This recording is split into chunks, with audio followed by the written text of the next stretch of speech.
says you're live, I think we'll be live. Then make sure the camera's in the right place. Evening. Make sure that's off. Thank you very much. Welcome. Let's get straight into the comments, and these will come off eventually. So I thought it was obvious of Sandra. I just knew somebody was going to pass comment about the Championship League table. Sandra, yeah, wrong. And Sandra says, wondering which team is top of the league. Oh, yes. It's in Sheffield. Those Yorkshire folk, Sheffield and Leeds, are going to be the bane of my life this year. So, Sandra, yes, correct. Because in the words of the great Chinese philosopher, we're playing shite man. Yes, just the only mention of football this evening. I'll wait for Leeds to comment when they eventually get into... Oh, have I... I have something on my glasses. I do. There's a gag there somewhere. I'm not going to go for it, though. I'm too much of a gentleman.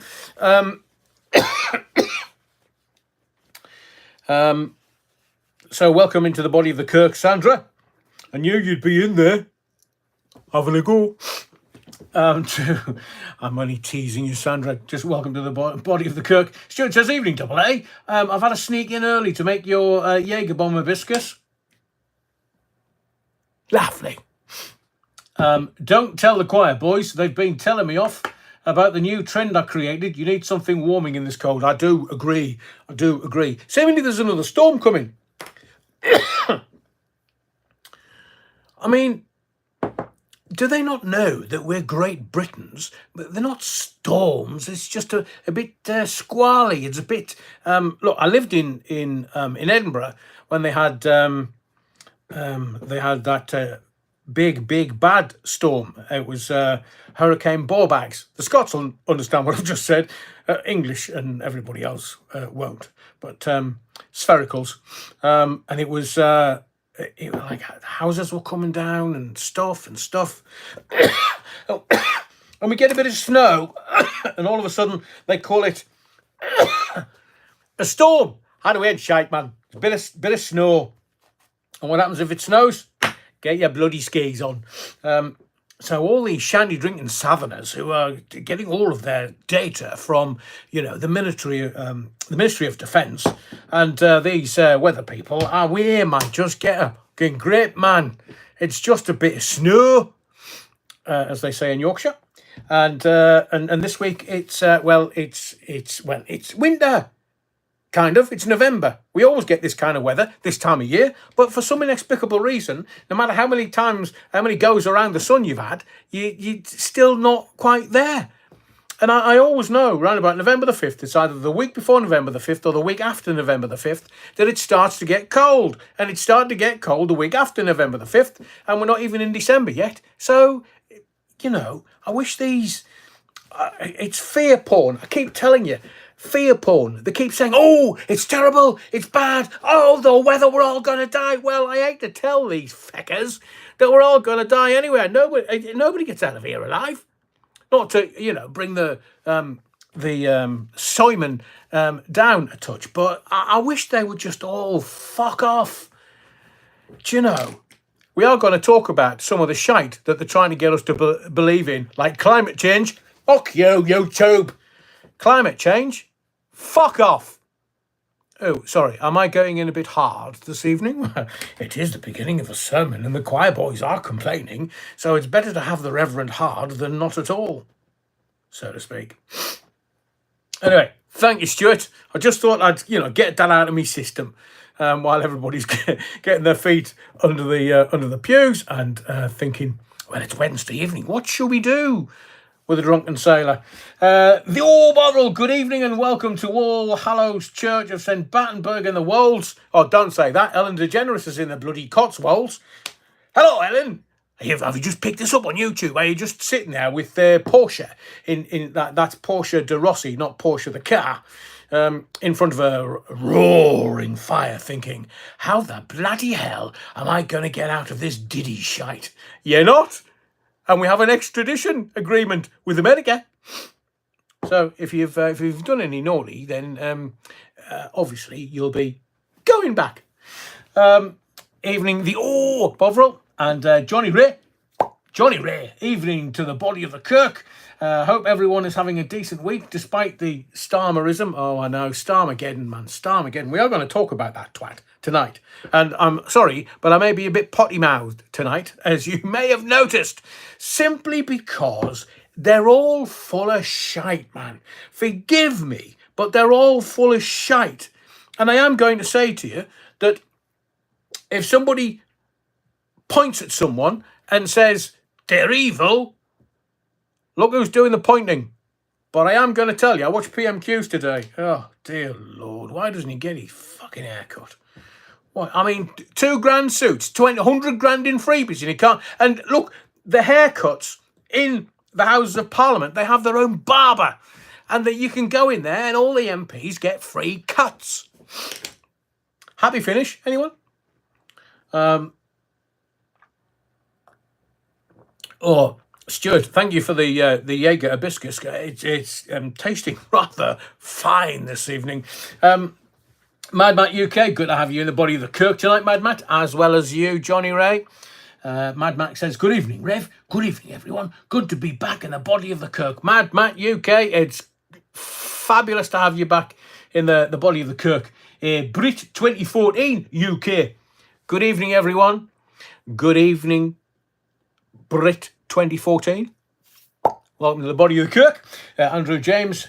Can we get some of Mrs. Allen's firecracker chili con carne? Can we what? Are you after a free meal, Andrew? It's more than enough. Me trying to get fed in this bloody house. In the field, evening congregation, watch out for blasphemous language. Oh, I say, you can't say fuck because they'll have you in jail. I mean, as I wanted to talk about it in the field because there's like this bloke stood up at PMQs today and went, could I ask the Prime Minister if they would have a law against blasphemy? Oh, feck off. I mean, you know what it's going to be, don't you? Islamophobia. Now, I'm not Islamophobic at all. I'm not anything phobic. Well, heights, maybe, but I've had work done. So, not like, an extension on the house or anything. I've just had work done with psychologists who said he's mad. He's mad. Leave him alone. He doesn't like heights. That's all right. Loads of people like that. But I'm not. What I am phobic about is people shoving things down my throat. Pun intended. Like saying, you can't say this and you can't say that. It's just language, mate.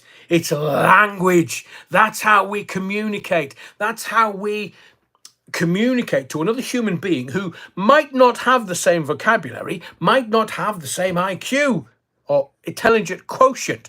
They might not have that level, but by fuckery, I can tell. Hang on, what's he saying now? What's the the moderator's at me. I'll get to him in a second. Or her, whoever may be. But it's like, we're all phobic. We're all no, you can't say that. Well, I'm telling you this. The fucking Catholic Church got the Nazis out of Germany into South America. The chief paedophile in fucking Rome, they're all fiddling with your kids. And we've got rape gangs, Islamic rape gangs in this country, and we're not allowed to call the Catholics or the Muslims. And I'll tell you what, I've been reading Galatians chapter 4, verse 24 today. It's all allegory. The Abrahamic religions are all allegory. What does that mean? It's a story. Do you want me to tell you now, or do you want to cuddle before we get everybody? I mean, do you know, they think we're as thick as pig shit, these idiots. So they've got parliamentary privilege. So he stands up and goes, yeah, right. Well, here's the deal. There's 3.7 million of them, and there's 65 million of us. Fair fight, wouldn't you agree? Twats. Putting everything in law. I'm telling you this. Labour are done. They're finished. As a political party, they're absolutely finished. Done. Eviscerated. He's the most hated man in the country. He's possibly the most hated man in the world. Well, hated man, camel toes the hated woman, but, and he stands there, he's shitting himself. I swear to God, you can smell the brown stuff every time he gets up at the dispatch box. I watched him today in his £1,000 suits and his £2,000 glasses. Here, mate, we've got you. If we could get you out of power right now, today, you'd be gone. And I'm going to talk about that. Veiled in allegory and illustrated by symbols. I know, allegory, it's just storytelling. It doesn't exist. So, Abraham is allegory, according to Galatians. Now, this is a letter from Paul, the bloke who created the Catholic Church, to the Galatians. And he told the Galatians, chapter 4, verse 24, if you want to go and have a look. Chapter 24, verse... sorry. That's because this is getting me riled. It is Galatians in the New Testament, not the Torah or the Old Testament, in the New Testament. So it's got to be those bloody Catholics in Rome who say this, and it's the King James Version. Galatians, the letter to Galatians from Paul, chapter 4, verse 24. It's all veiled in allegory. So you've got Abraham and Ishmael. Now, Ishmael was the slave of Sarah, his wife. So Abraham knocks one out of the slave, dirty old tart. Can you imagine? He could have been Lord Lucan. So Abraham, mucky old bastard, knocks one out of the... And then the slave... Hagar and Ishmael. So there's Ishmael and Isaac. And Abraham's the daddy. And Sarah couldn't produce children. So seemingly, God, this is Abraham saying this, God says, and this is all in the letter to Galatians, there's a covenant, there's two covenants. Abraham, man, right. Well, Sarah can't. You can't knock one out of her, so just knock one out of the slave girl. The bondswoman, as they called her. Slave in any other... So what was that thrashing on the floor? I've not heard. Behave. It's not that long. So they sent Hagar or Agar, depends which version of the Bible you've got. Hagar or Agar and Ishmael sent them out into the desert. Aye, the pair of you, fuck off. Abraham's the daddy and Sarah's his missus. So we can't have the two of you around here. And then Sarah gets to 90 years old. 90. It'll have been like pulling a cheese toastie apart. But Abraham was still in there. Buff, buff, buff. And God says, here, we'll knock one out of Sarah if you want. And all of a sudden, Isaac is born. But verse 24 says it's all allegory. It's a bloody story. They didn't exist. So, let me just get this right. If it says it in the King James Bible, which is the Catholics, which is the Pope on a rope in Rome, must be right, must be true. You know, Talk 69's late. You missed the best bit.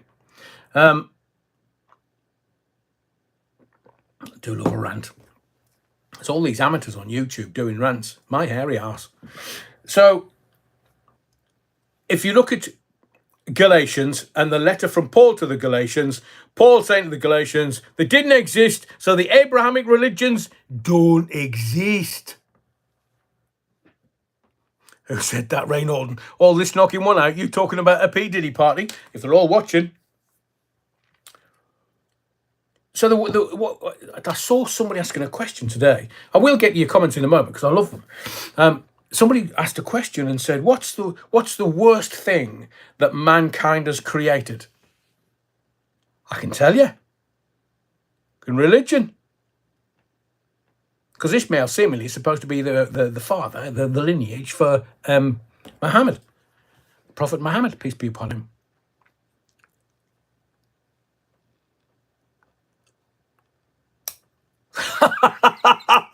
Stuart, you're wrong, and Rich, tips for the swear jar. Bloody hell, I'll need more than that. I'll need a couple of £1,000 tonight. Anyway, let's get to... Because I have kind of balanced it out. There is some funny stuff, some light stuff. Boy, I just felt like me rapier wit needed to get into these arseholes. And I said to you, it's going to be a potty mouth one tonight. So if you don't like me being potty mouth and a bit ranty, then how do we?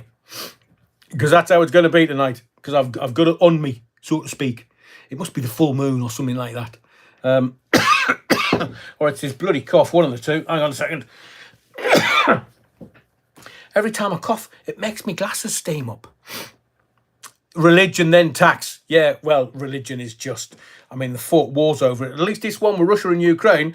Does anybody know what this is actually over? Oh, the Russians are at it. Oh, Hadaway shite, man. Fucking BlackRock. Talk of 69, you're nothing but incorrigible. Yeah. Utter wrongin'. Andy Turner says, what is the old codger on about today? The old codger is on about bollocks, said a spokesperson. Andrew, hang on. I know the minute that I click down here, there's going to be like, I knew it. There's going to be millions. So if I miss you introducing it to the body of the Kirk this evening, I do apologise. So I want to say welcome. I wanted to brag a bit tonight as well, simply because it's Thanksgiving Day. I mean, the Americans, they don't get any holidays. They get like 2 weeks off, seemingly, through the whole year. They have Thanksgiving and holidays. In America, you can't call Christmas Christmas. And they're trying to get rid of us saying Christmas. Well, do you know what, Christmas? I'm being told I can't say Christmas because Christmas is Christmas. I'm a good Christian boy. At my Methodist church, I used to preach when I was 11 years old. Yeah, I was that kind of boy, precocious.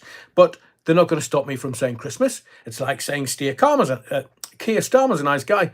Spoonerism. Soul Rebel, it's always a heavy week under Starmer. Oh, I know.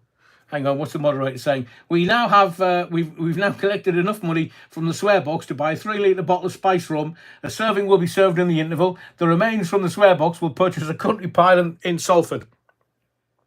I'm not going anywhere near the bloody Cotswolds. You know, I was just moved in there, don't you? I mean, the Beckhams are there. The DeGeneres are there. I mean, who would want to go and move to the Cotswolds? Prince Harry. Oh, did I say that out loud? Ray Norton, holiday season or gifting season? Load of bollocks. I agree, Ray. Hi, Amalia. Oh, she remembered. Where's Amalia gone? Des Ashton, bioweapons and energy. I know. I've made all my notes. So shall we get stuck in? Otherwise, we'll be here at 10 o'clock tomorrow night. Del Ashton, how about Jovian Festival of Saturn or perhaps Yule? I know. I mean, I keep looking up and seeing the rings of Saturn going, what a mighty fine ring. Bit big for me, but still a mighty fine ring. Will always be Christmas in my house, says Nicky Watson. Thank you, Nicky. And mine. Although the decks are not up. It says deck the halls with boughs of holly or whatever it is. Deck the halls. How big's their house? Just saying. Alan, no asylum seekers in leafy green Cotswolds. There will be soon. Don't you? Mind you, if they put them in hotels in Cotswolds, I mean, what-o? Cost them an arm and a leg. There's a gag there. I'm not taking it. Paulie Galtieri, Yule was here before Christmas. Remember that? Yes, I do. Many of the pagan festivals and stuff. I mean,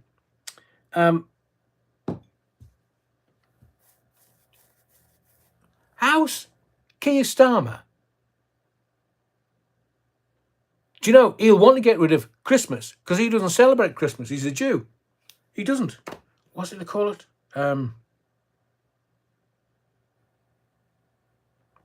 Because Judaism doesn't celebrate Christmas.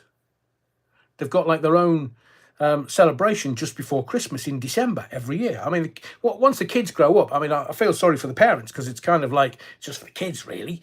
But that happens in December. So what's that twat Starmer going to do? Sorry, another penny in the roofing donation. Hanukkah, thank you. Des Ashton, thank you. So Hanukkah runs from like beginning of December to like a week before Christmas. So Judaism has its own festival. So you know that Starmer, because he's Jewish, it's a bit like Blair was Catholic. But he wasn't Catholic when he was Prime Minister. He was only Catholic when he converted after he left as Prime Minister. Arsehole. Wife's Catholic, kid's Catholic, and he's like, no, it was the wife. I just went to keep her happy. Yeah, right. So Starmer, wife's Jewish, kid's Jewish. I wonder if he's going to send his son to battle. Because I think we should make that law. Do you not?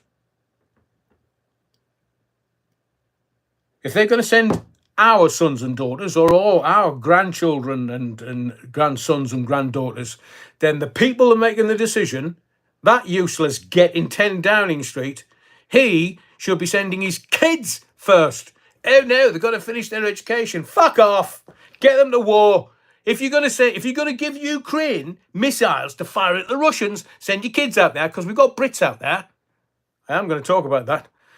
Thank you to the Wuckfit, wherever he is, if he's in the house tonight. Alan Little says, latest charity single. Does Starmer know it's Christmas time at all? No, he only knows Hanukkah. He doesn't know Christmas. But then he'll have that massive erection outside of number 10 going, oh, yes, everyone, hope you have a wonderful Christmas. Oh, fuck off. Just as well this is not monetized, because by all accounts, according to the rules and regulations of YouTube, if you swear too much, the video isn't allowed on at all. So it's just as well it's live. In the words of the great Chinese philosopher. Who said that? Ray Norton, Starmer is a ring piece enlarged by a friend. More than one, I'm sure. Well, you would think that a man with that kind of personality, which he uses for contraception, by the way, love to all out there in the world from Vixtex. Vixtex is giving out the love. And in the field, Alan, have you seen the new Band-Aid mob? I don't know any of them, thankfully. And Soul Rebel, Adrian, are you reading my mind? Let me tune in, Soul Rebel. Let me tune in. I am going to talk about Band-Aid 40 eventually, because... and we have got a few questions I want to ask you tonight. So ready with your fingers on the buzzers. Remember, it's 1 for yes and 2 for no. Right, let's get rid of these. I can't see a bloody thing with them on.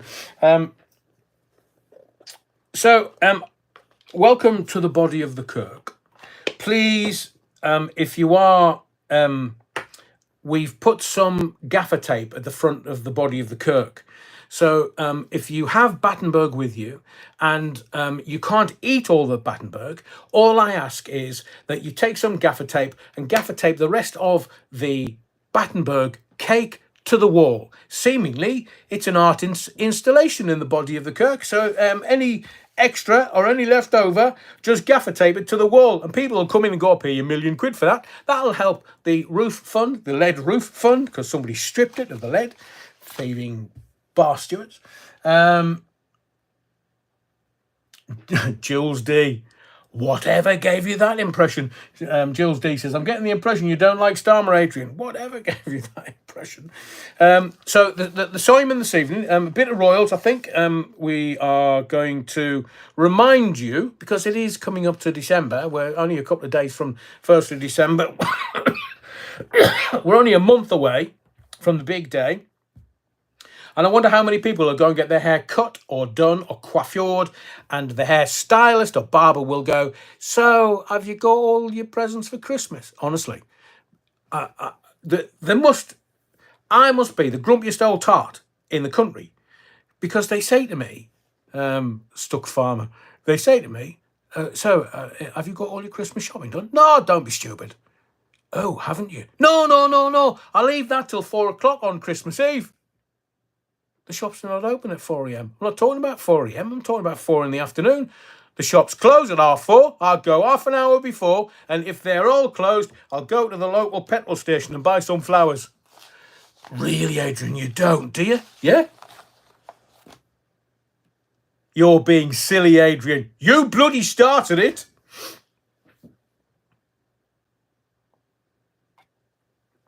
It's a bit like all those... do you get those calls to your house? Like the the crap one used to be, you're the captain of the ship. You've won this. Or some African used to send me emails going, oh, I've been trying to trace you for years. We've just come into £1 million and we wanted to give you some. So could you give us your bank account first?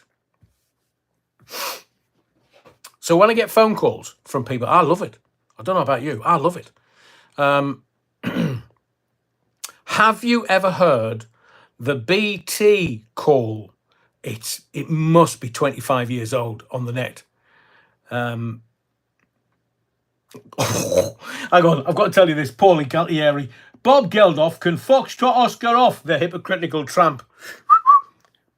Paulie's on it more than me tonight. I thought I was... Hang on, what's that? 2,818,722 signatures now. Cheers, Alan. We'll get to that in a minute. But these people that call and they go, oh, hello, is that Mr. Allen? Are you okay to speak? Well, my boyfriend's got a mouthful of me cock, but if you want to give it a go... Oh, no, Mr. Allen. Or the other one, the alternative one is, are you free to speak? Well, no, my dog's just died. And, well, it was a lovely dog. And then I go into it for like 10, 15 minutes, telling them everything about a completely fictitious dog, because I think I'm doing care in the community. So that if anybody rings me, I try to keep them on for like 10, 15 minutes. Don't go. I don't have any friends. Please don't go. I just want to talk to somebody. I don't have any friends. And then spend the next 15 minutes just regaling them with shite. Because if I believe that if they're speaking to me, they're not speaking to somebody else, and I'm sure they're on piecework, so they get paid for every call or every person. Are you sure, Mr. Allen? Yes, I'm bloody sure. That dog was a beautiful dog. It's 15 years old and it's just literally keeled over 30 seconds ago. I'm so glad that you've called. I need someone to talk to. Are you okay for me to unburden myself? Or what was that camel toe? Unburden yourself with what has been or what could be. And have you seen the latest video from Camel Toe? On Twitter, X as it's called nowadays, go and have a look at my feed. She's absolutely shitted. She's done this video where, I mean, to be fair, I think it's too much cooking sherry in the trifle, but she's absolutely shitted. She can't speak and she's like pointing all this and I don't know what's going on.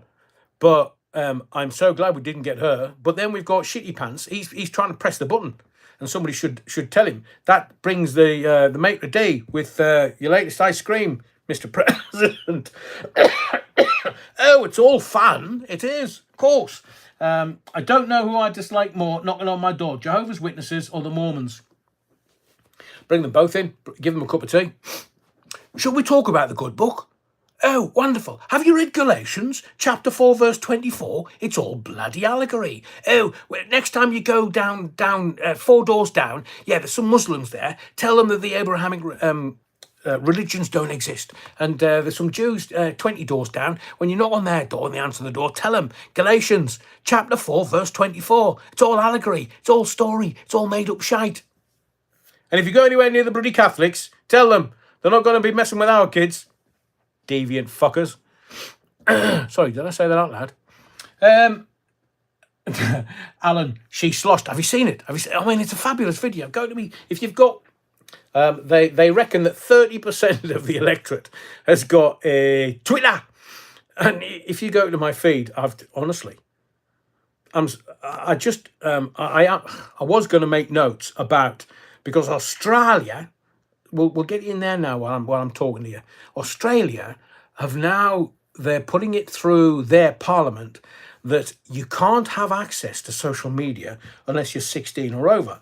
And as I've said many times, this is the politicians doing it by the back door. It's not a first. Ask Keir Starmer. He's a backdoor merchant. Huey Green. Huey Yellow. Huey Red. I know who Huey Green is. Paulie Yates' dad. Well, she's stiff and buried. Heroin, seemingly. So, what was I saying? Because I love you distracting me. Honestly, I love you distracting me because it just takes me off onto tangents. And people complain, oh, bloody hell, Adrian, just keep on topic, keep on subject. But it's like when I get, like, you wouldn't know who Paula Yates is, presenter of The Tube. You wouldn't know who she banged first, known in the rock and roll trade as Limpet, because when she got her claws into Bob Geldof, and that's why she called what's his face from In Excess, the lead singer with In Excess, he had the Taj Mahal of all crotches. That's because Uncle Bob is unlike the proverbial donkey. I mean, it needs its own postcode, from what I've heard. And Hutchins, she had to say that. But when she was a writer for, was it Melody Maker or New Music Express or something, she was known as the Limpet. So that Huey Green's her dad, seemingly, that was the rumour in showbiz. Whether it's true or not is another, but he's dead. Oh, right. P.T. Ham, she's in here somewhere handing out slabs of Battenberg. Oh, just gaffer tape it to the wall, man. Seemingly, it's cool. Normally, I mean, people were complaining the other day that somebody had gaffer taped a banana to the wall and that it was really cool and went for £1 million. Have they not seen? Oh, man, I had his name. This is because I'm on one tonight. Andy Warhol. Have you not seen Andy Warhol's paintings of the banana? That sold for millions. It was just a painting of a banana. P.T. Ham. Tracy, thought I or we lost your hun. No, I think she's still around. Hutchins. Yeah, he was knocking one out behind a hotel door, and he was doing that auto asphyxiation with his belt, and he was knocking one out to pictures of what he was doing to Paula Yates. Paula Geldof. Somebody sent the pictures. Pictures of what, Adrian? Oh, I don't know. Idea what you're talking about. I didn't say anything. You didn't see my lips move, did you? Yeah, he was knocking one out in his hotel room, and the belt slipped. I mean, how small of a neck did he need to have? He was knocking one out to Polaroids of young Paula taking it up the chutney locker. How do I know that? I've got the bloody pictures, I've told you. I heard he was knocking one out to Susan Boyle. Well, we all would, wouldn't you, Ray? God, blimey, can you imagine? I mean, what would you be into if you were... I know stuff. I do know stuff, and sometimes I can't bring it here because it's enough to... You could put it on the top of the mantelpiece to keep the kids away from the fire. Didn't he have a lemon in his mouth? No, that was not Paulie. That was it Stephen Milligan, the MP? He had a satsuma or something orangey in his mouth while he was knocking one out.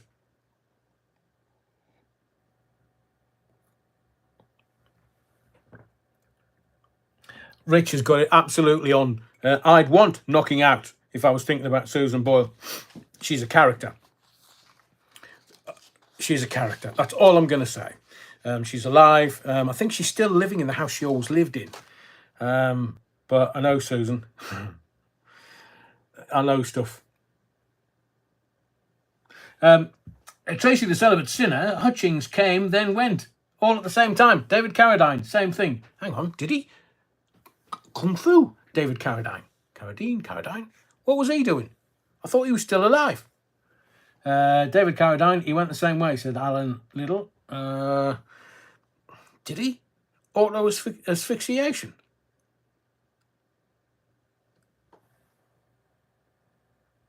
Talk of 69, what are you talking about?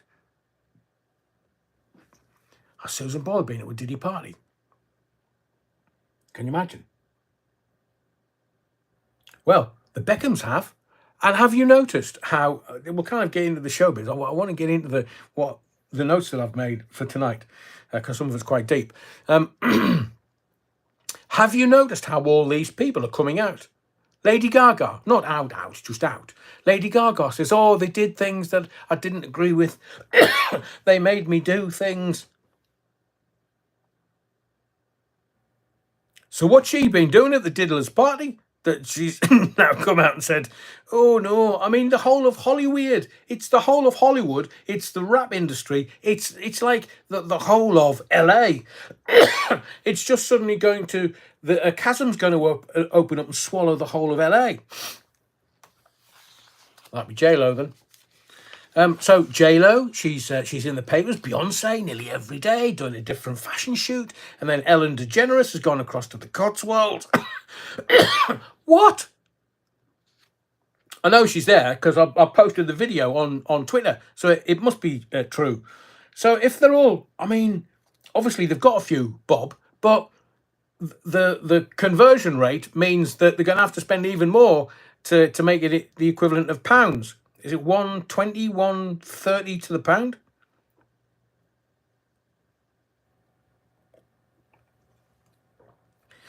I mean, it was funny enough when Ellen DeGeneres came out with Portia de Rossi. Portia de Rossi was in that that legal TV thing, and she was like the totty, the eye candy for the series, and then, oh yeah, I'm shagging Ellen DeGeneres, and everybody went, whoa, hang on.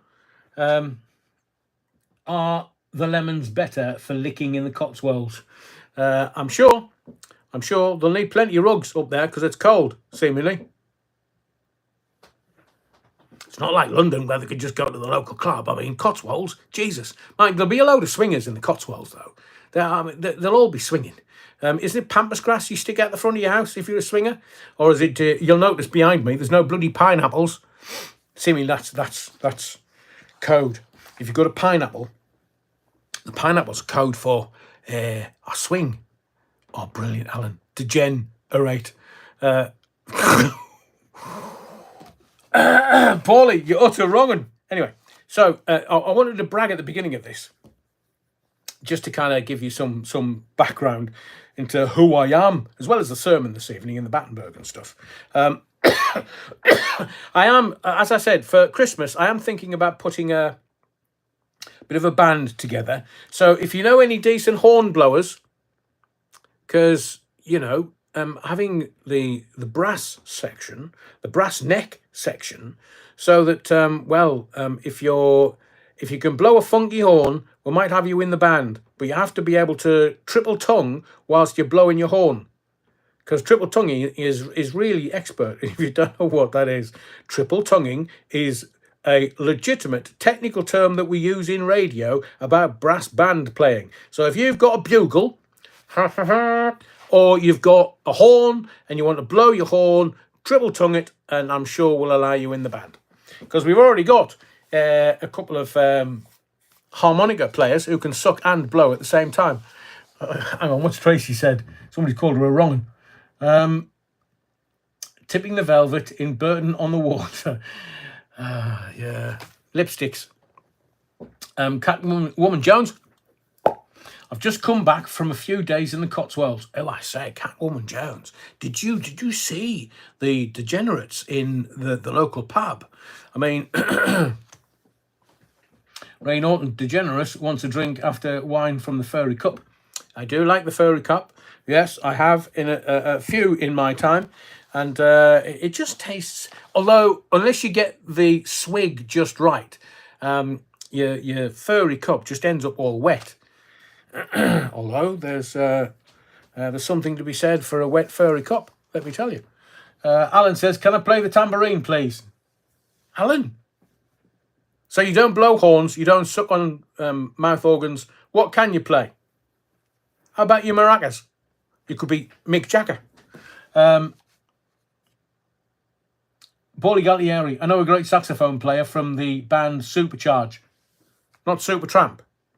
Oh, Breakfast in America. There's an album for you. And the Bovril, Horatio Hornblower. Is Napoleon blown apart in the body of the Kirk this evening? He seems to... well, it's coming up to Christmas. So people are doing lots of different stuff. So, me brag.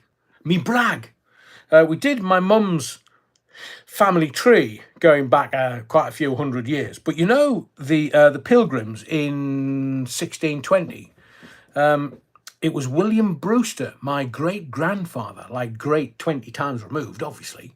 But it was my great-grandfather who sorted out for William Brewster, one of the Pilgrims, 1620. He organised Thanksgiving. Oh, it's blown apart in. Thank you very much. Thank you, moderator. In the field, Lemon Piper's Green Tambourine. That was, who did Green Tambourine? Green Tambourine. Oh, it was one of those. It was an English band. Green Tambourine, I'm sure. Wasn't the Birds, was it? No. Wasn't Fleetwood Mac, was it? No, My Green Tambourine. Sir Adrian. Soul Rebel, yeah, exactly. So I've got Sir Landed Gentry. I mean, obviously, I was the runt of the litter. I got the impoverished bit, whilst all the money stayed with the Landed Gentry. Quoted a version, did they? The Lemon Pipers. See, I'm going off on a tangent with AC/DC. With the it was the Pipers, the AC/DC. Anyway. So the Christmas band, we've got a couple of harmonica players. We need some horn blowers, proper. You can suck and blow with the harmonicas, but you definitely need to be able to blow hard for the horn blowers. Strings. If you're any good with the guitar, you can always have a strum with my band. So we want to help everybody out. We want to make Christmas joyous. So we need some strummers. You can use one finger or two, depends how, whether your fingers are arthritic. We need some horn blowers. Yeah, G string. Yes, absolutely. Tracy the Celibate Sinner. Can I play me flute? Well, I think that's a blower, isn't it, Stuart? You can do. Jethro Tull, styly, definitely. I want to say thank you to the legendary Battenbergers who will kind of looking after me and making sure that the swear jar is very well populated this evening. So thank you to Steve Conlon, to Jackie Glasgow, to Stuart and to Rich. Thank you very much for keeping the old boy going and lead on the roof. Not in me pencil, just on the roof. I want to get kind of serious now because the stuff that the press are they're not touching, they're not going for. I'm going to be interested to see who covers this tomorrow. But you remember the old boy that went to the Southport protest? He only went with a placard, got arrested, died in jail. It was his funeral today.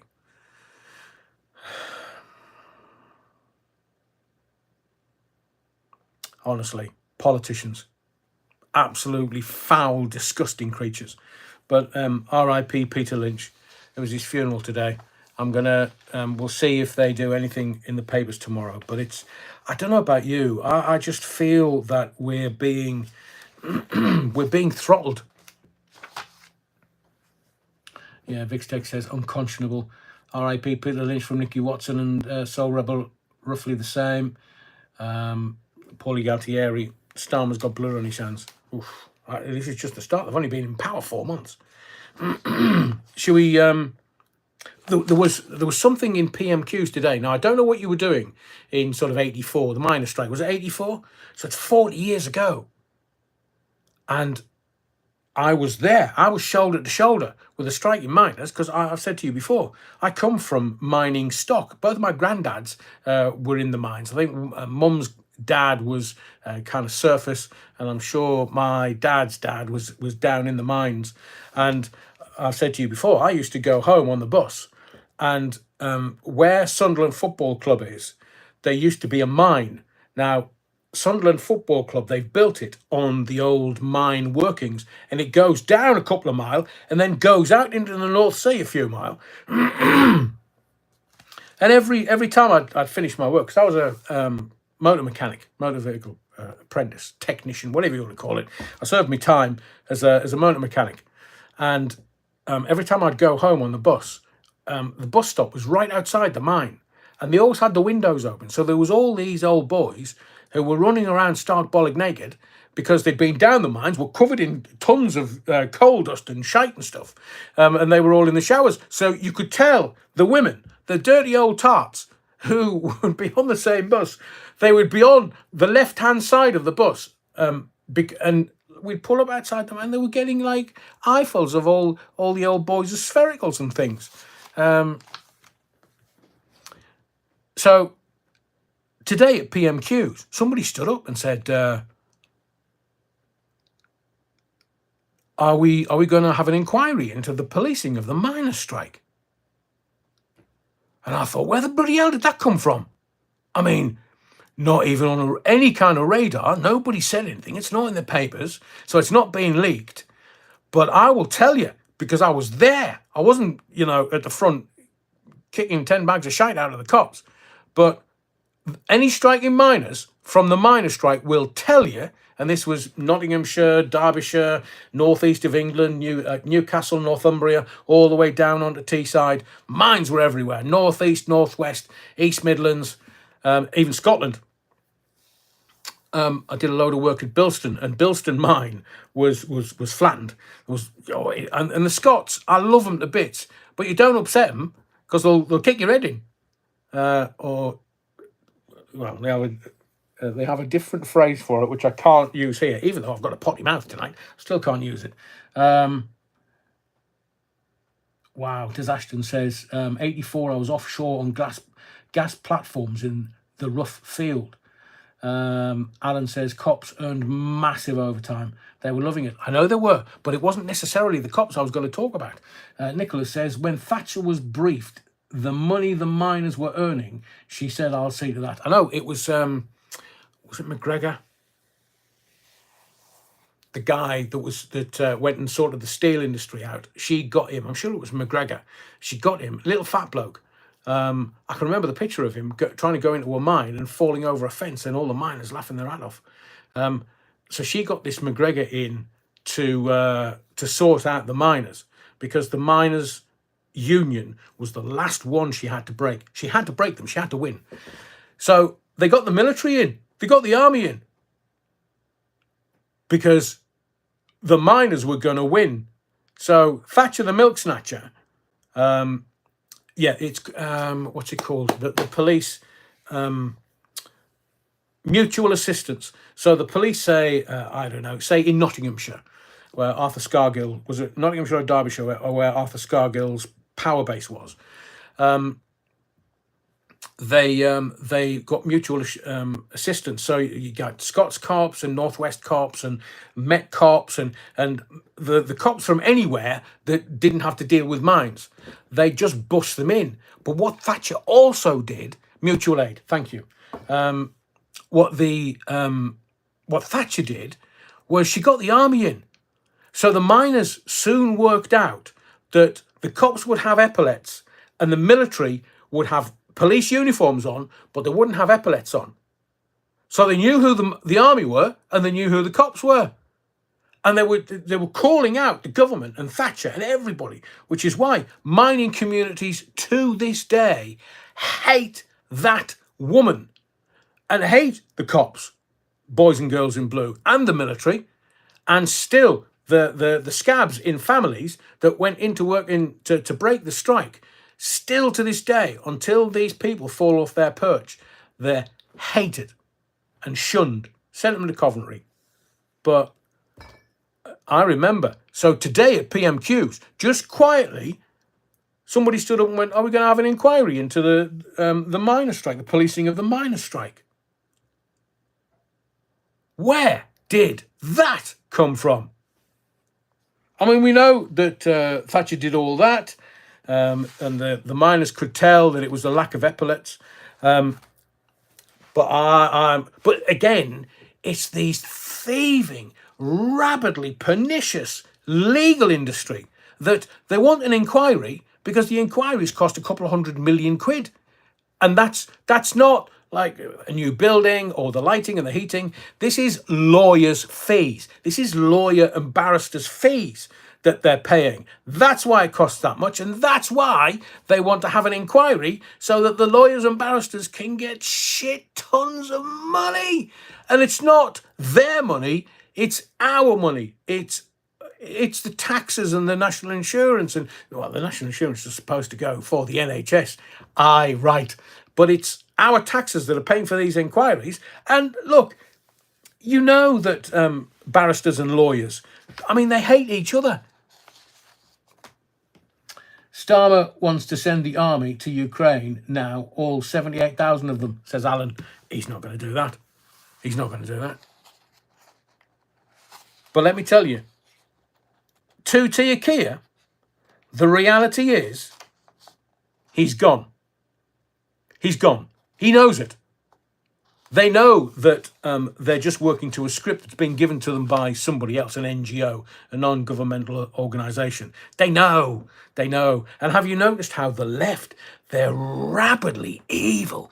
Evil, evil, evil. You've got Shitty Pants across the water and Camel Toe, who's never sober, and he's like, oh, yeah, you can take these ballistic missiles. And has Starmer given you those shadow warrior thingies? And as Macron, little gay boy Macron, has he, as in happy, joyous, has he given you some missiles?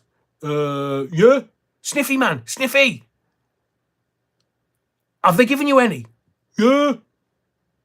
I've never seen, honestly, he's the gayest straight man I've ever seen in my life. Have you seen him dancing? Sniffy. He's only cockeyed, he's only about 3'6". I think they've all got little man syndrome. All these people in power. So you've got Sniffy and Macron and Starmer. Starmer's cockeyed. I mean, he's, honestly, I'm surprised he can see over the dispatch box. They're all little. And then when Trump walks in the room, and Baron Trump walks in the room, it's like, Jesus, give me some ladders. So, Shitty Pants, Mr. Poopy Pants, Mr. President, he's like, yeah, we'll send some nuclear warheads over, Sniffy, and you can just lob them into Russia. Because the Americans, Baron's 6'9". Is that lying down or standing up? Thank you, Stuart. So, I don't know whether, because I'm trying to work this out, nobody, other than the evil, want a nuclear war. Everybody is saying, no, let's get Trump in. But the military-industrial complex, who make billions out of this, they make billions. If you think about it, if there was no war, we could all help each other. Now, I'm not turning into some tree-hugging hippie shite. Kumbaya. If there was no war, then the military-industrial complex wouldn't make any money. But would we care? No. We could look after each other. I mean, it would be funny, you know. The Brits have a particular foible. The French, no backbone. The Germans, they're on it, precise. And you know that every tribe, if you will, has their own little foibles. Size queen. I just think that the military-industrial complex do not, under any circumstance, want Trump inaugurated. Everybody knows. I mean, the whole world knows. I hope they don't get to him. And a couple of weeks, it was like an episode of Black Mirror. They've now got these dogs, these AI dogs, on patrol around Mar-a-Lago to protect Trump. So you know that the three-letter agencies are not going to go to Mar-a-Lago because they'll just get chewed up and shot. And I get past the dogs, and as I repeatedly tell you, and everybody misses this, Trump is getting the same briefing that Poopy Pants is getting, because they have to have a smooth transition from one president to the next. So for 6 months, once he's elected, he gets the presidential briefing all the way up until he's inaugurated. So it's like this executive order, this executive transference. The Americans are quite good and quite smooth at it. And so at the moment, Trump knows exactly what's going on, but nobody can get to him. So he's getting the same protection that the president is getting. But the three-digit agencies are all going to be obliterated by him and Elon and Vivek Swami. I just fancy a shawarma. Amalia, you'll kill me with these nicknames. Who? What? What have I done now? Ukraine isn't our war. I know, Dreamer. I agree with you. But it's Ukraine's money laundering. It's not about, we're having to fight fascism, or another tribe has infiltrated our tribe, so we're going to have to deal with that tribe. I mean, you can't ask the Europeans to do anything because they've got no bloody backbone. And it was France is only French because we saved them. Hitler had already waltzed into Paris, and the French resistance, it amounted to, no, that was about as resistant as it got.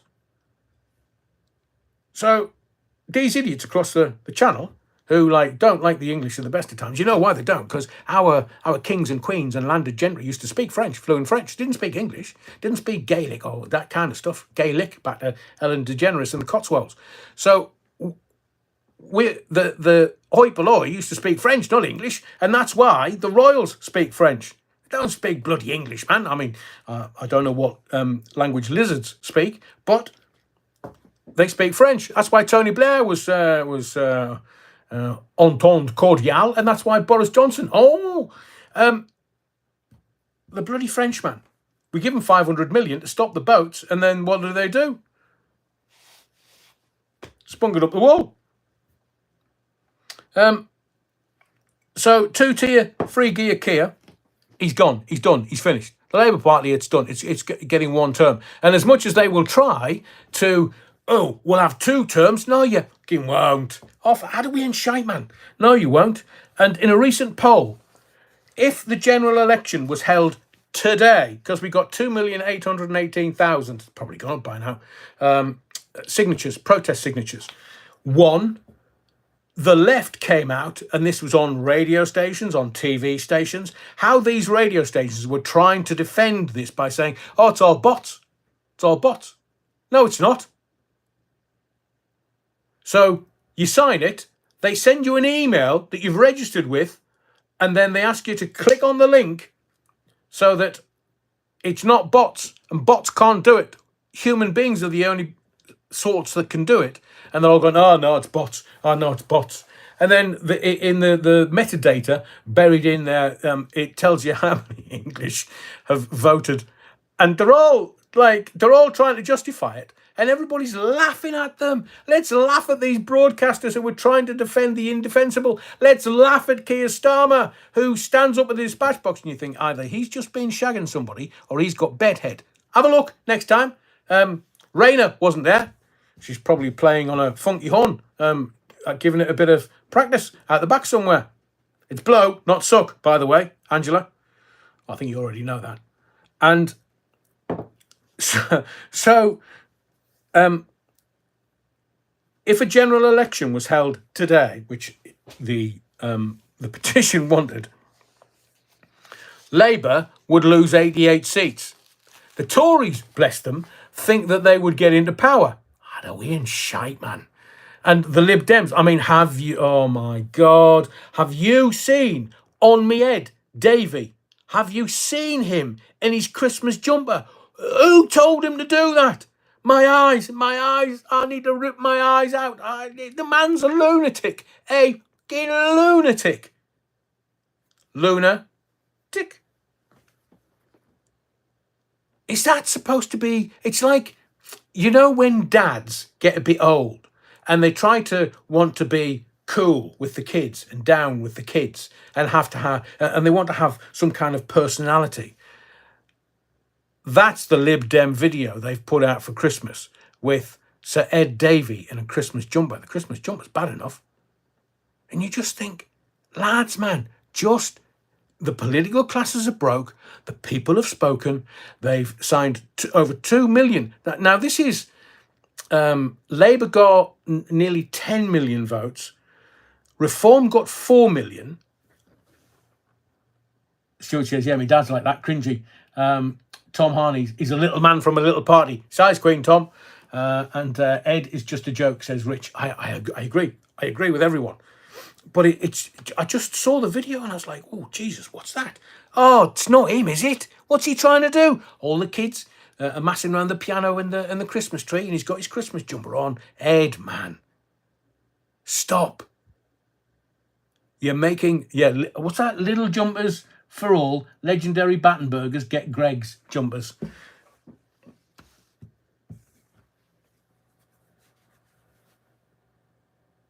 The Battenbergers do love a warm sausage roll, let me tell you. Don't say that.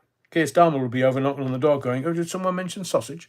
Maybe that's why he gave the Hindus pork sausages. I mean, number 10, what were you thinking? Well, I know you weren't thinking at all. Alcohol and pork sausages. Jesus, how to win friends and influence people. So Labour would lose 88 seats. Tories would be up.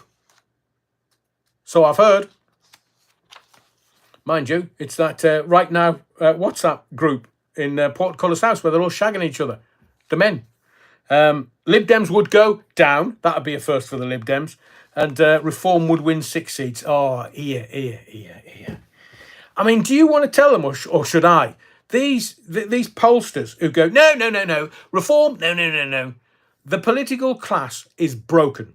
It's done. It's finished. Our system is finished. Because it's all around trust. We don't trust the Labour Party. We definitely don't trust the Tory Party. I mean, we've had 40 years, 50 years almost, of 45 years. Was it 79 they went in? So we've had 45 years of Tory rule-ish, give or take a couple of spaces for Labour.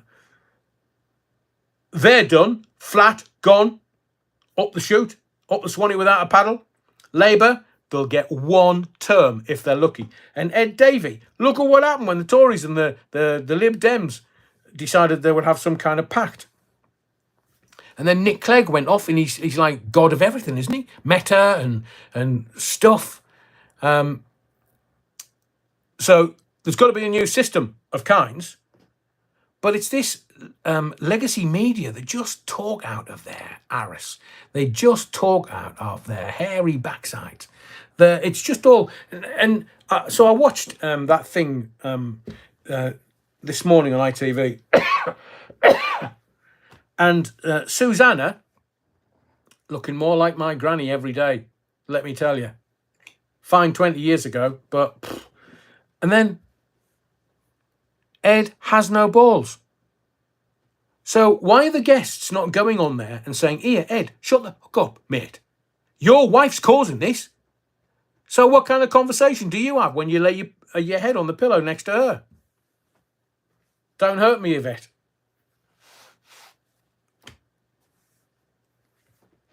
Now, I get that he's trying to do his job and he's only a presenter on the telly, but she went to a Swiftie concert with him because he got free tickets. I agree, Stuart. Ed Balls is shite. Technical term that we use on the theatre of the mind, but he's shite on GMB.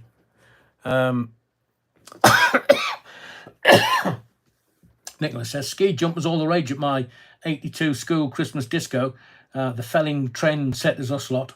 Felling.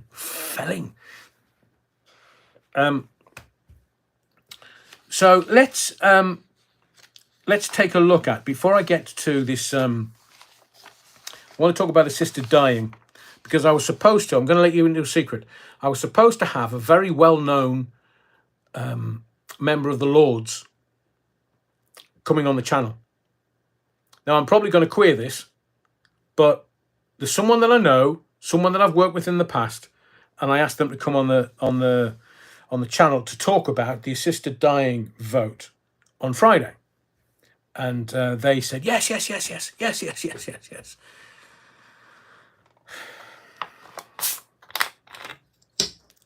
Still waiting.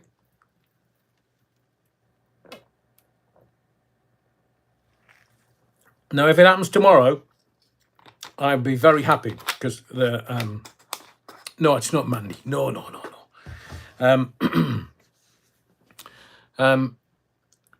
Because I think it's well, I'm just going to say to you that I'm trying to get somebody on.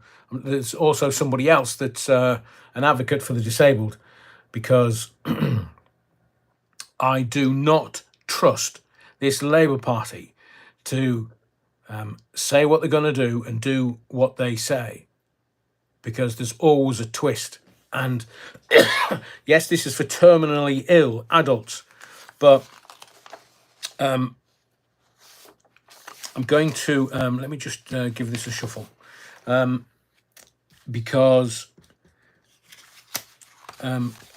this happened in Belgium. So in Belgium, the legally assisted dying, or euthanasia, it was legalized in 2002.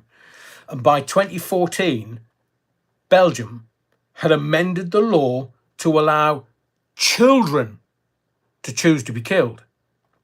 Now, I will couch you. I will say this to you. They're allowing our children to mutilate their bodies. And the propaganda in schools for children to mutilate their bodies, when in fact they may just be gay, or it may need support.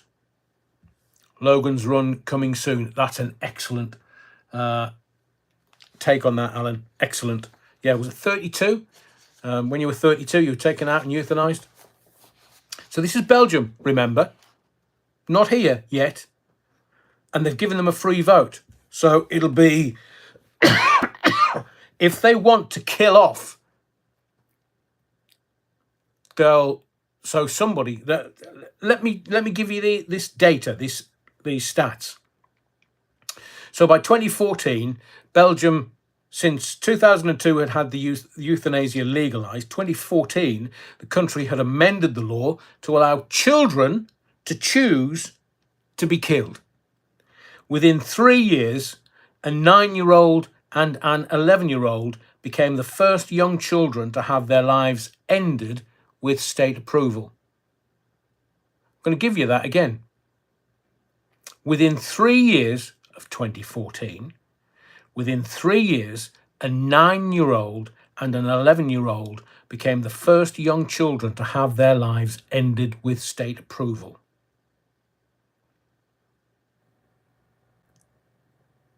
So I'm going to ask you, because I have a lot of very intelligent and very wise people that watch this channel. I want to ask you a really straight question. Nikki Watson says that's murder. A child can't consent. Jackie Glasky, my lord. It's shocking. But once the genie's out the bottle, and you can guarantee you that these feckers in power, the minute, give them an inch, they'll take a mile.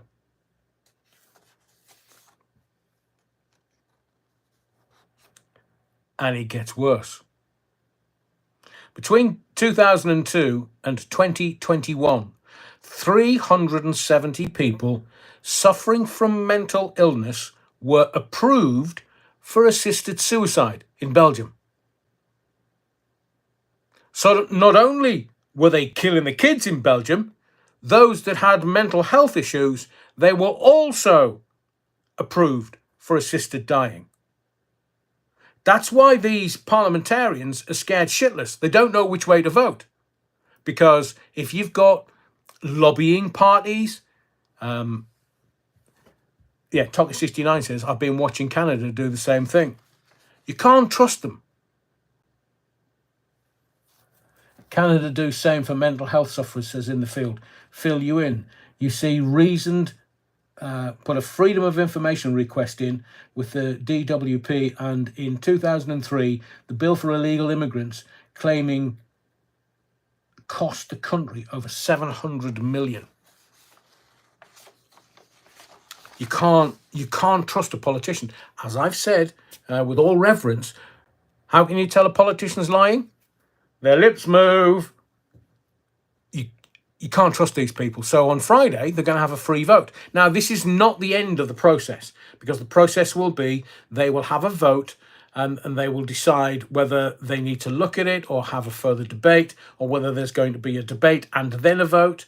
It will have to go to the Lords for their approval before being sent back to the Commons, and then it will be handed over to King Charles III, or King Charles the Weak, as he's known in my house.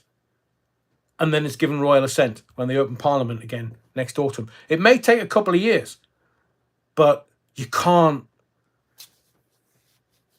And also, we can find out who's voted for what. That's why they're scared shitless, because they know they will get found out.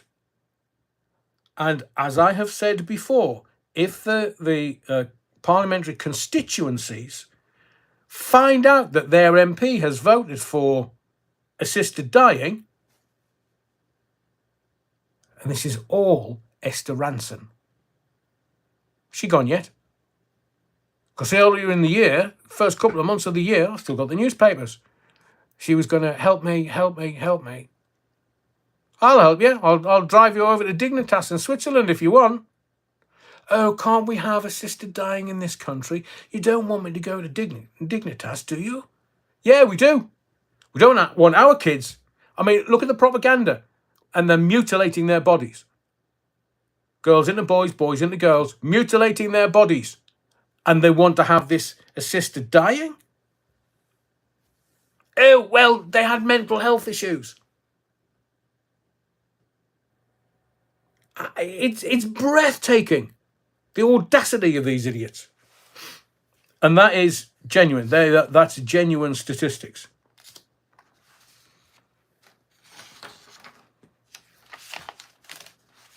And in other brighter news, hang on, let's have a look at some of Paulie Galtieri. Childline was a cover for nonsense. I know, Paulie. I mean, at the time, it was the kids were like, oh, call Childline on you, call Childline on you. But the ones that were definitely at it, they didn't get them to call Childline, did they? Edward Heath. What? Who said that? Didn't see me lips move.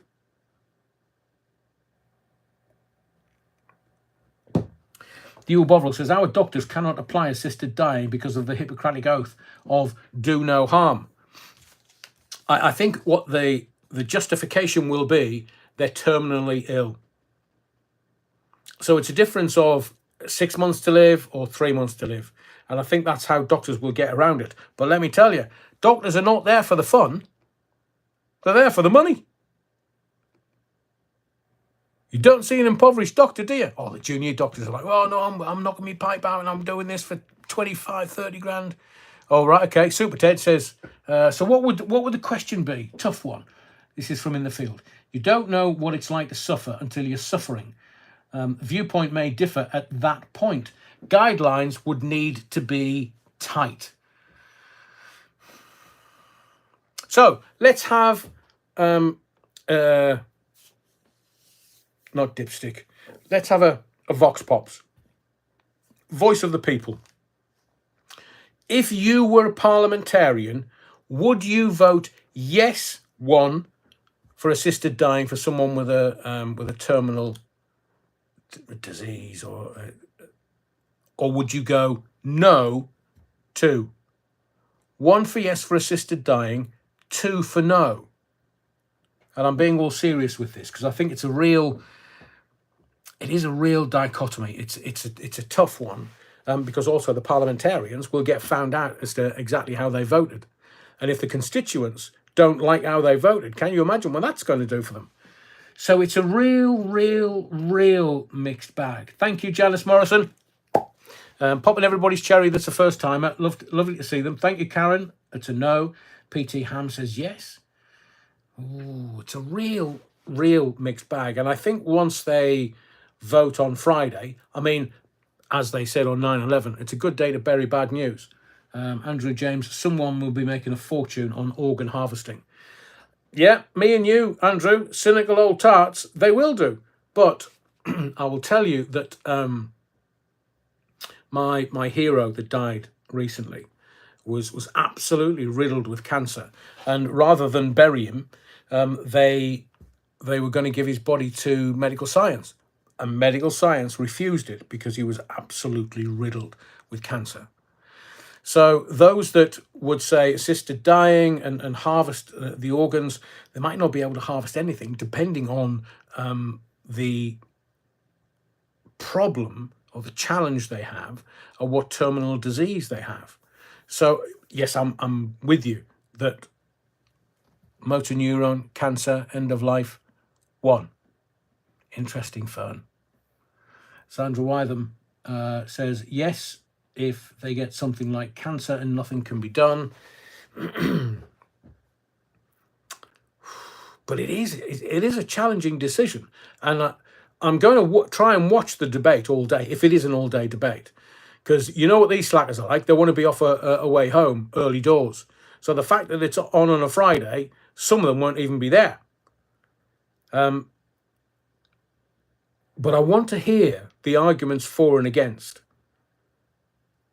Because I haven't made my mind up. I couldn't say without equivocation or any mental reservation of any kind that I could say yes. And I've had a lot of cancer in my family. My mum went with cancer, and I wanted my mum to stay alive as long as possible. So I if it was my mum and I had to make this decision, I would make the decision with her. But as Fern says, tricky. I mean, the body's shutting down. What do you do? Do you do it with dignity? And what would that dignity look like? Ernst Goldfinger, only if you get a final holiday in Thailand. Depends which game show you're on. I don't. And my hero, he was gone. I mean, proper gone. He was delirious. He was. It was everywhere. I mean, my mum. It was all through her body, all through her bones, all through the lymphatic glands, just everything. But at the end,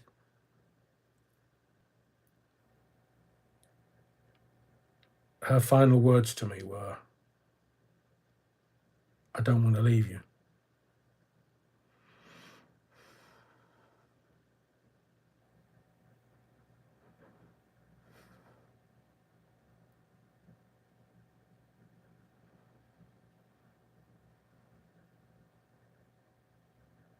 And I didn't want her to leave. But there was nothing that could be done. Nothing. So do you take someone that is terminally ill and try and give them some kind of dignity?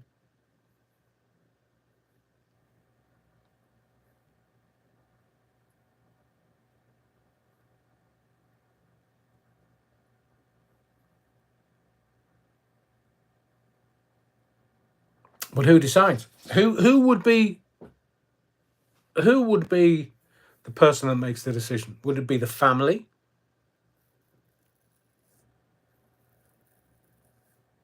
And the reason I say that is because my mum, she didn't particularly believe in life after death or any of that. But it wasn't, I don't want to go. It was, I don't want to leave you. And that on its own.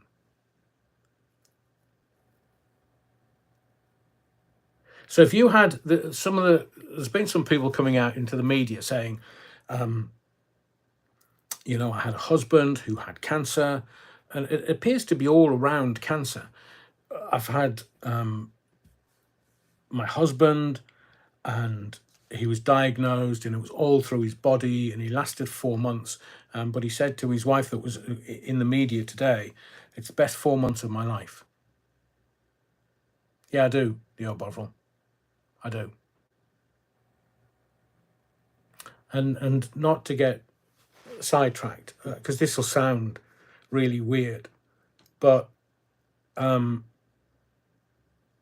see her around me, and sometimes I hear her shouting of me. Sometimes I hear her voice. And I'll talk to her. Because I firmly believe there's just a thin veil. Very thin veil. And we just go back to the oneness.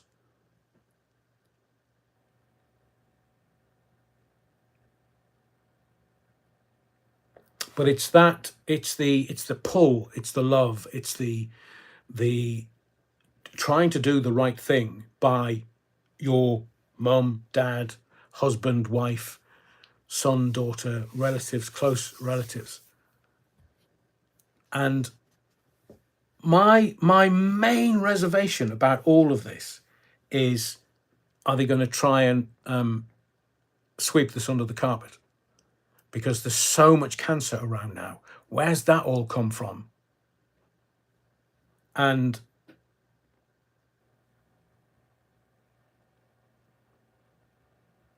both my mum and someone that was more of a dad to me and more of a hero to me, and they both went with incredible cancers.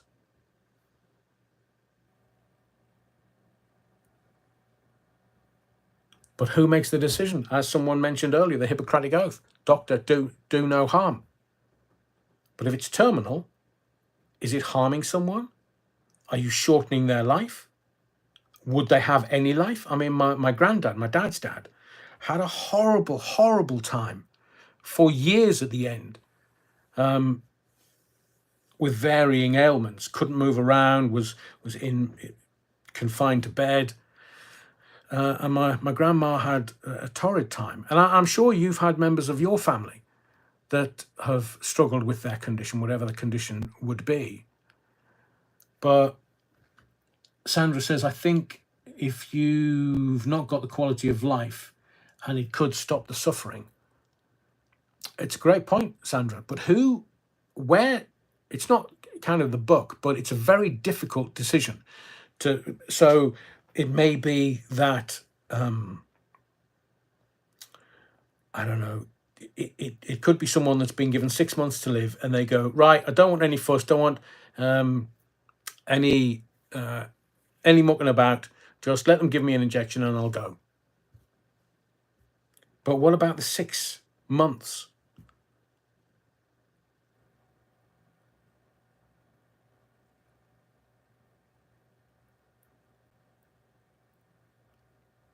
Wow, the patient should decide.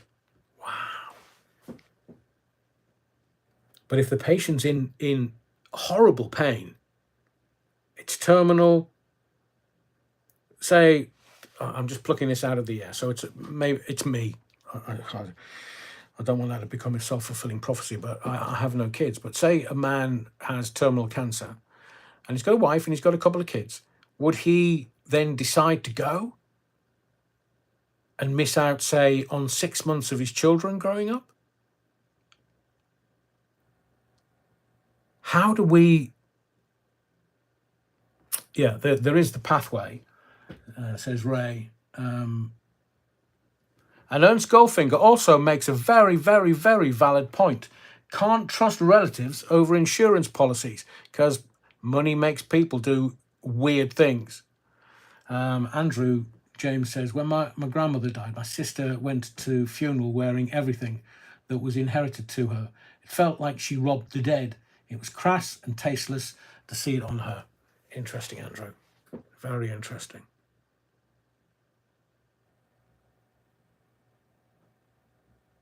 And grief makes people do weird things because it's their grief. It's not for us to judge or dictate or say you can, you can't.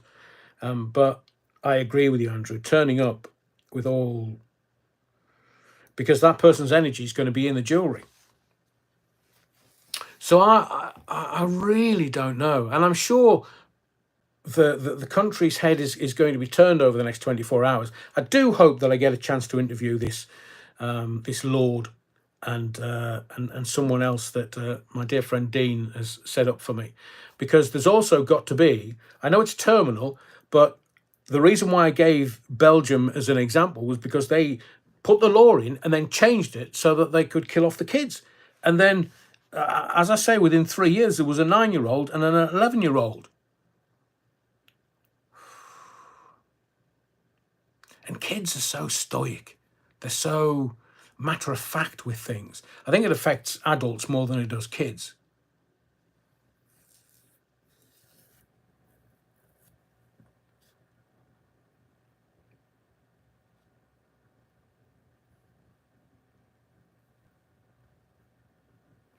Yeah, somebody's mentioned Harold Shipman.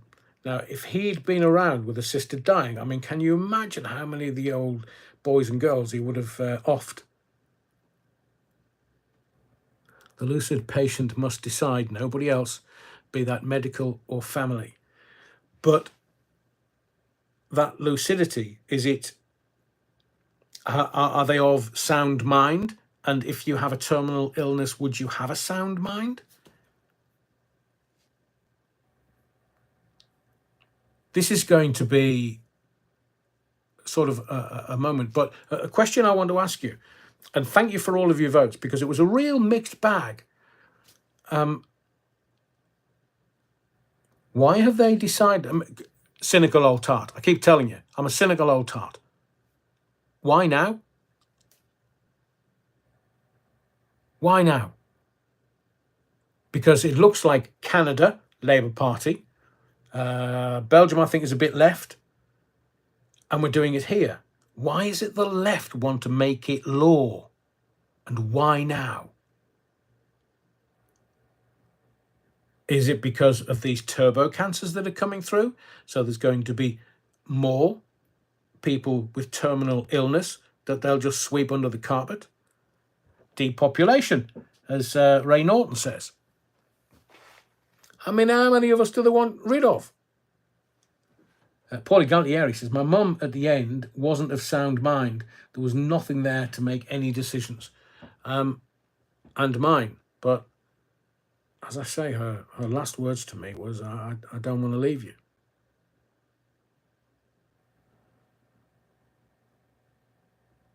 Because you know that doctors are only in it for profit. I mean, they can justify any decision by saying, well, this, that, and the other, they were terminal, they only had 3 months to live, they decided they wanted that. Who administers all of this? Is it going to be government? Is it going to be Beardy Virgin? Is it going to be Tony Blair and his foundation? Who's going to make the money and who's going to pay for it? Because I would suggest to you that there's going to be somebody somewhere wanting to make money out of this. It's health. Johnny Ray, AstraZeneca, perchance. LIBOR, hate old people, and farmers. So what they will do, if it goes this way, they will just take it baby steps. Once they get it into law, they'll change it 10, 15 years down the line, just like Belgium. So it was legalized in 2002. 12 years later, they changed it so that it could allow children to choose to be killed.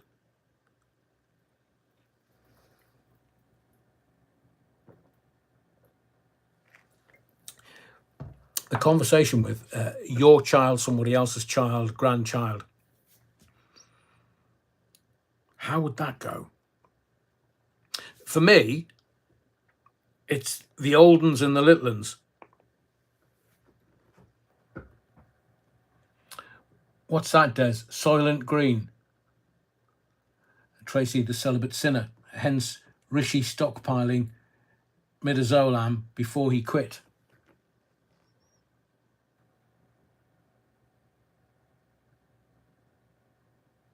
I mean, this is more emotive, I would suggest, than Brexit. But why now? It's just come out of left field. And I know that Esther Ranson was kind of fronting it on the Express. Push, push, push, push, push. But why now? It's not because of Esther. Remember, when the political classes or the oi polloi want to do anything, they have to have a justification. Deniability and justification. And the fact that it's, is it Kim Ledbetter that's put this forward? I know, Ray. Midazolam used on elderly in COVID wards. Look, it doesn't, for the doctors and those administering this, emotionally, it's just a day at work. But for us, it's our relatives, our loved ones. And how on earth would we square that and say, As I say, I keep taking it back to my mom. Let me just get rid of this. If it was oh, for fuck's sake, if it was my parents, how would I square that? And if I don't have any children, sadly, but if it was my child, would I be able to say yay or nay?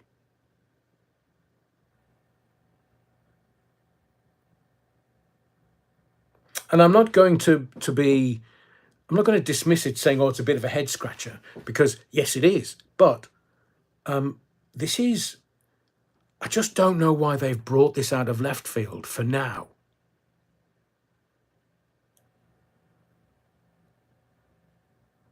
Stuart says, and I think this kind of wraps it all up, if it was my parents, I don't know, the thought of that is too much for me to handle. When my mum told me, the shock of being told, I was holding her hand and I said to her, so what does that mean, Mum? Because it's the impact of what I was being told, and I'm sure you've been through this.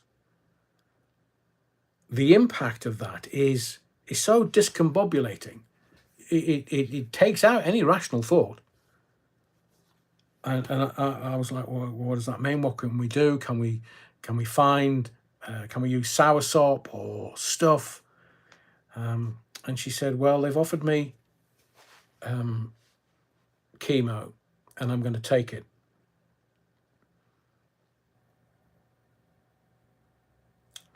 But this debate is, I think, going to go on for quite a while. Not just Friday. But again, have a think about it, because we can revisit this after they've had the vote on Sunday, and we'll see what the politicians decide. Seemingly, they are the most intelligent people in the country. Seemingly, as Fern says, big stuff. Seemingly, the people that are going to be voting and debating this are the cleverest minds, the most powerful, and they're going to have to answer for whatever they do. So can you imagine realizing that your constituents might just be looking at you whichever way you vote? And Alan Little says, government will be dishing out free assisted dying rights with every electric car sold. Yeah. Alan also says, we had to decide to turn off life support for my sister-in-law after a lorry ran into her stationary car. The entire family was never the same again. That was bad enough, says Alan. I'm really sorry to hear that, Alan. Because it's, I mean, we all live as if we're going to live forever, when actually nobody gets out of here alive.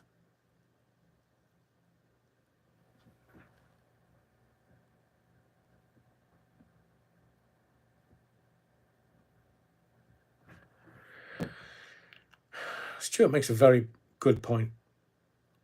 I'll ask you the question. We'll do 1 for yes and 2 for no. I'll ask you this question. Would you be able to make a conscious and appropriate decision to end someone else's life? Do you have that in you? 1 for yes, 2 for no. Would you be able to take all of the information from the doctor? Would you be able to end someone's life? 1 for yes, 2 for no. I would further suggest that it's a horrible thing to have to decide. My mum, when she was in pain and delirious and seeing things, could I have... No. And Andrew James says, yeah, doctors do get things wrong.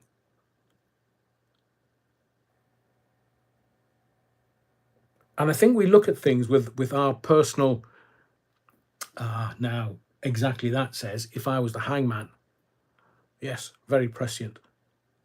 If only we had that brought back. Could I have made the decision?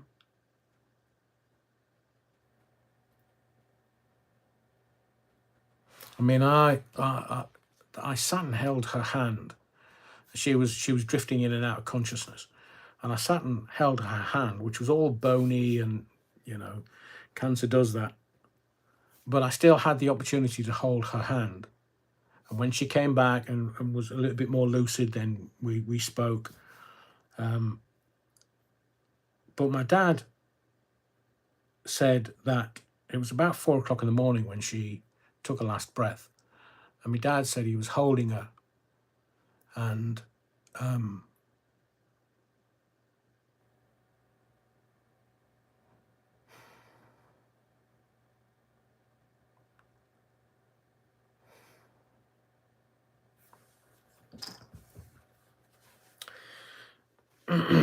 she just went to sleep. She just went quietly and just went to sleep.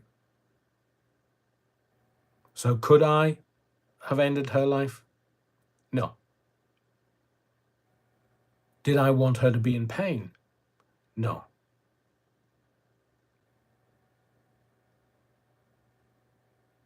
And my dad was as hard as nails. As hard as fucking nails.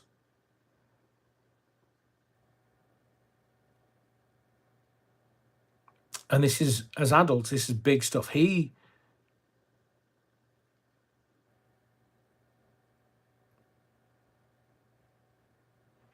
like to continue this on Sunday, because it'll be interesting to see what points they make, the debate that they come up with, and everyone has that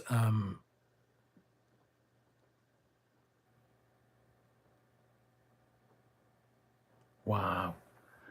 Thank you to the Bad Wolf Project. Doctors getting it wrong. They told my dad in 2007 he was type 1 diabetic. He died in 2015. Multiple organ failure. Was never diabetic. So there's no... You can't hold the doctors to account. It just depends how rigorous the system is for this assisted dying. They're saying it's only terminal, but who makes the decision that it's terminal? People have come back and cured cancer.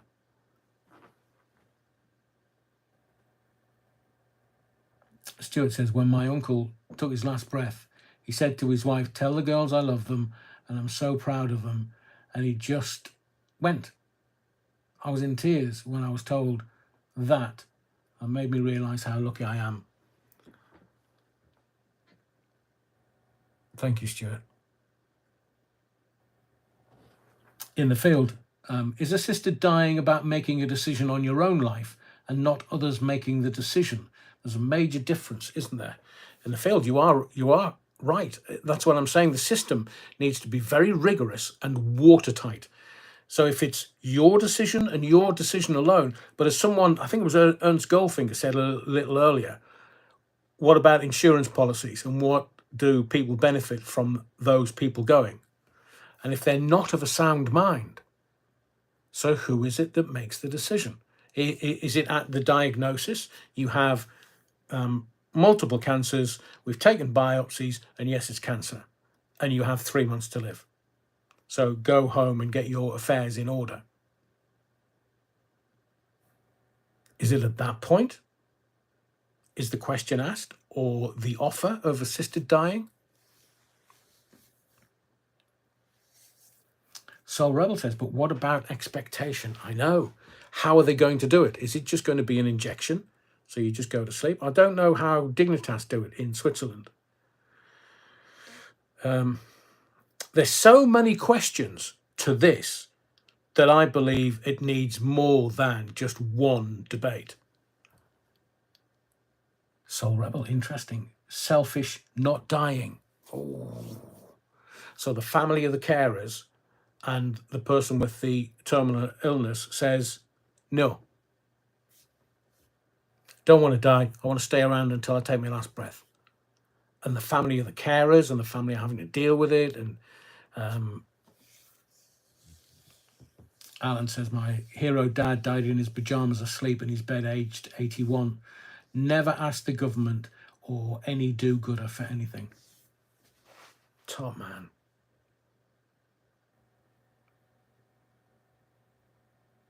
And again, I think one of the positives to come out of this, if we can sort of round it up with a positive, is that none of us get out of here alive. So we're now having a very adult conversation, and over the next couple of days, probably a mass debate. But it is something that we need to talk about, and maybe this conversation will permeate other areas. So people that are able-bodied, and my one concern is the disabled and the children. Because what are they going to do about disability? We have to protect the infirm, young, disabled, who may just have had enough and want to go. But the positive out of this is having the debate, is having the conversation around our ending, end of life, the pathway, who makes the decision. And to, not to labour the point, but to give you some humour, we gave my mum's body to medical science. So the undertakers came to pick her up, and literally she was lying on the bed, and all we could hear was this almighty racket coming from the bedroom.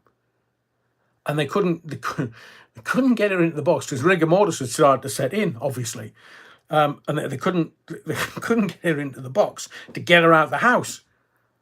I said to me, Dad, Jesus, did she put up that kind of struggle when you met her? I mean, I think he found it funny.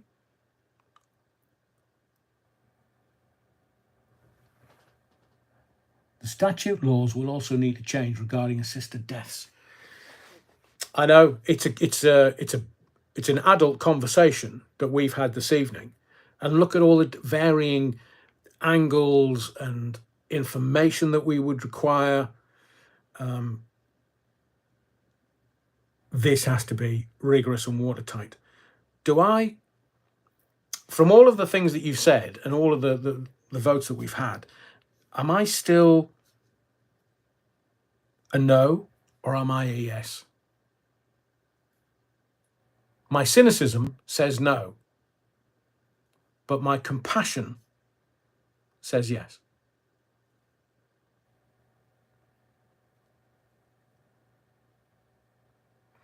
Alan says, I love the grown-up conversation about this subject tonight.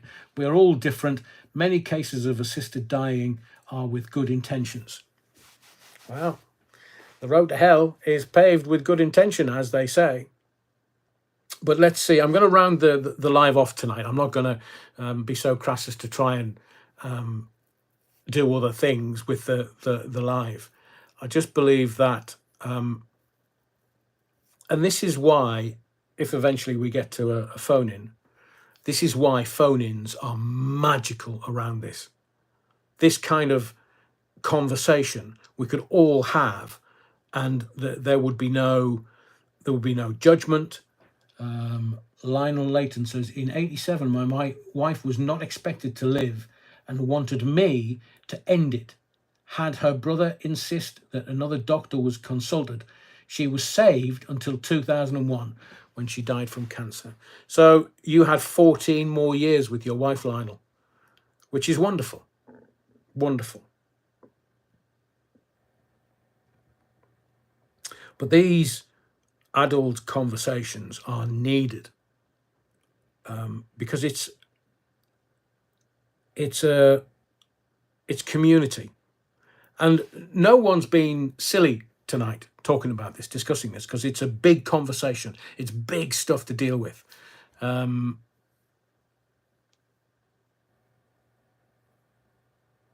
Thank you, Stuart. Really enjoyed tonight. He says that this conversation has really got him thinking, and that's the magic of late night phone-ins that I do genuinely want to get to when it's not cost prohibitive, because people are willing to be adult about certain conversations. They want to interact and be engaged by these conversations, and it's not, these idiots in the Pink Palace. They're trying to wring the very, without any kind of punning intended, they wring the life out of free speech. And sometimes we as human beings need that connection. We need that community, and we're all coming together just to try and sort something out. And now this conversation has started us thinking: what would we do? How would we do it? And if it was somebody close to us, would we be able to do it? Angelic Inspirations, thank you. That's very kind. This is one of the best shows on YouTube. Keep up the good work, Adrian. You deserve more followers. That's very kind. Fingers crossed. But I think there's part of the reason why we've been able to do this evening is because of my background in phone-ins. I've had lots of adult conversations around many, many, many different conversations.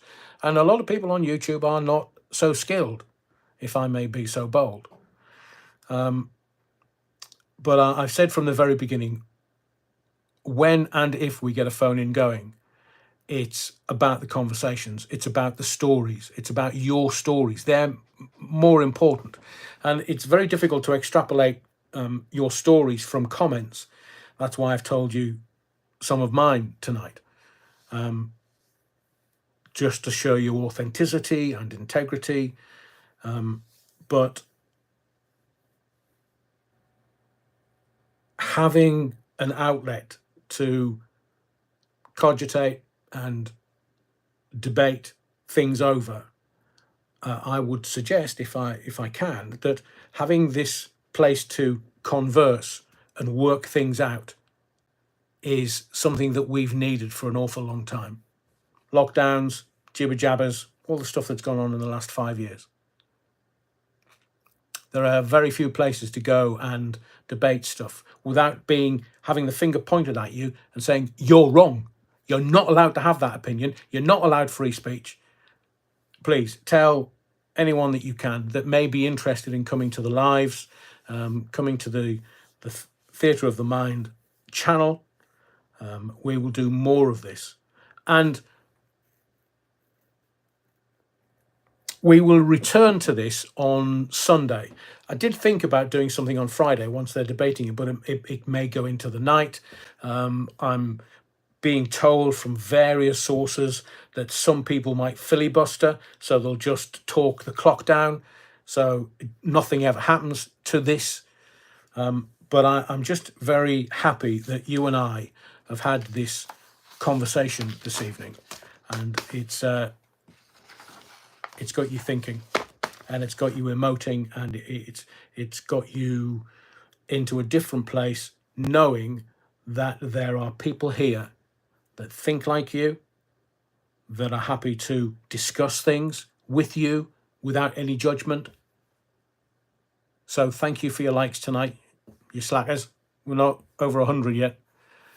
Thank you for your likes, your subscriptions, but most of all your indulgence. I've enjoyed tonight. It's been very adult. It's been a big, big conversation. We'll do more of it on Sunday. Be well, stay safe, and I'll see you Sunday, 8 o'clock.